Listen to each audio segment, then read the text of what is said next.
ನಮಸ್ಕಾರ. ನಿಮ್ಮ ರಾಶಿಗನುಗುಣವಾಗಿ ಈ ದಿನದ ನಿಮ್ಮ ಭವಿಷ್ಯ ಹೇಗಿದೆ ಎಂದು ತಿಳಿಯೋಣ. ನೀವು ಇನ್ನೂ ನಮ್ಮ ಯೂಟ್ಯೂಬ್ ಚಾನಲ್ ಅನ್ನು ಸಬ್ಸ್ಕ್ರೈಬ್ ಮಾಡ್ಕೊಂಡಿಲ್ಲ ಅಂದ್ರೆ ಈಗಲೇ ಕೆಳಗೆ ಕಾಣ್ತಿರೋ ಕೆಂಪು ಸಬ್ಸ್ಕ್ರೈಬ್ ಬಟನ್ ಅನ್ನು ಒತ್ತಿ, ಹಾಗೆ ಪಕ್ಕದಲ್ಲಿರೋ ಬೆಲ್ ಐಕಾನ್ ಕ್ಲಿಕ್ ಮಾಡಿದ್ರೆ ನಾವು ಹೊಸ ವಿಡಿಯೋ ಅಪ್ಲೋಡ್ ಮಾಡಿದಾಗ ನಿಮಗೆ ನೋಟಿಫಿಕೇಶನ್ ಬರುತ್ತೆ. ಕರ್ಕಾಟಕ ರಾಶಿ. ಮನೆಯಲ್ಲಿ ಅನಗತ್ಯ ಚರ್ಚೆಯನ್ನು ತಪ್ಪಿಸಿ. ವಿಶೇಷವಾಗಿ ಹಿರಿಯರನ್ನು ಪ್ರೀತಿಯಿಂದ ಮತ್ತು ಗೌರವದಿಂದ ನೋಡಿಕೊಳ್ಳುವಂತೆ ನಿಮಗೆ ಸೂಚಿಸಲಾಗುತ್ತದೆ. ವಾದಗಳು ಅಥವಾ ಜಗಳಗಳು ನಿಮ್ಮ ಮನೆಯ ಶಾಂತಿಗೆ ಭಂಗ ತರುತ್ತವೆ. ಮರಕ್ಕೆ ಸಂಬಂಧಪಟ್ಟ ವ್ಯಾಪಾರ ಮಾಡುವವರಿಗೆ ಈ ದಿನ ತುಂಬಾ ಅದೃಷ್ಟದ ದಿನವಾಗಲಿದೆ ಎಂದು ನಿರೀಕ್ಷಿಸಲಾಗಿದೆ.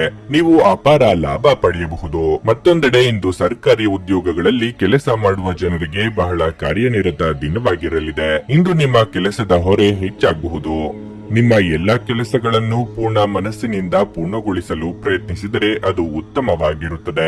ಇಂದು ನಿಮ್ಮ ಕಠಿಣ ಪರಿಶ್ರಮವು ಮುಂಬರುವ ದಿನಗಳಲ್ಲಿ ನಿಮಗೆ ಹೊಸ ಮಾರ್ಗಗಳನ್ನು ತೆರೆಯಬಹುದು. ಇಂದು ಆರ್ಥಿಕ ರಂಗದಲ್ಲಿ ಬಹಳ ದುಬಾರಿಯಾಗಲಿದೆ. ನೀವು ಗಳಿಸುವುದಕ್ಕಿಂತ ಹೆಚ್ಚು ಖರ್ಚು ಮಾಡುವುದನ್ನು ತಪ್ಪಿಸಬೇಕು. ಆರೋಗ್ಯ ಕ್ಷೀಣಿಸಬಹುದಾದ ಸಾಧ್ಯತೆಯೂ ಇರುತ್ತದೆ. ನಿರುದ್ಯೋಗಿಗಳು ಬಹುದಿನಗಳಿಂದ ಅಸಡ್ಡೆ ಪಡುತ್ತಿದ್ದ ಉದ್ಯೋಗಾವಕಾಶ ಸಿಗಲಿದೆ. ಹಿರಿಯರಿಗೆ ಧಾರ್ಮಿಕ ಕ್ಷೇತ್ರಗಳ ಸಂದರ್ಶನ ಯೋಗವಿದೆ. ಅವಿವಾಹಿತರಿಗೆ ಶೀಘ್ರ ಕಂಕಣ ಬಲ ಕೂಡಿ ಬರಲಿದೆ. ನೂತನ ದಂಪತಿಗಳಿಗೆ ಸುಂದರ ಕ್ಷಣ ಕಳೆಯುವ ಯೋಗ ಇದೆ. ವಿವಾಹದ ಯೋಗ ಕೂಡಿ ಬರಲಿದೆ. ಶತ್ರುಗಳ ಉಪಟಳ ಹೆಚ್ಚಾಗಿ ಅನುಭವಿಸುತ್ತೀರಿ. ನಡೆದಿರುವ ವಿರುದ್ಧ ಘಟನೆಗಳನ್ನು ನೆನೆಯುತ್ತಾ ಕೊರಗದಿರಿ. ಆದಷ್ಟು ಬದುಕಿನ ವಿಶ್ವಾಸ ಹಾಗೂ ಚೈತನ್ಯ ಬೆಳೆಸಿಕೊಳ್ಳಿ. ಉದ್ಯೋಗದಲ್ಲಿ ಕೆಲವು ಸಮಸ್ಯೆಗಳಿಂದ ಮಾನಸಿಕವಾಗಿ ವಿಚಲಿತರಾಗುವ ಸಾಧ್ಯತೆ ಕಂಡುಬರುತ್ತದೆ.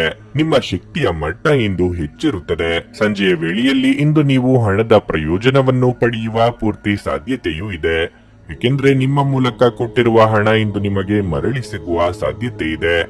ಸಂಬಂಧಿಗಳಿದ್ದಲ್ಲಿ ಸಣ್ಣ ಪ್ರಯಾಣ ನಿಮ್ಮ ದೈನಂದಿನ ಒತ್ತಡದ ಜೀವನದಿಂದ ನಿಮಗೆ ಸುಖ ಮತ್ತು ವಿಶ್ರಾಂತಿಯನ್ನು ತರುತ್ತದೆ.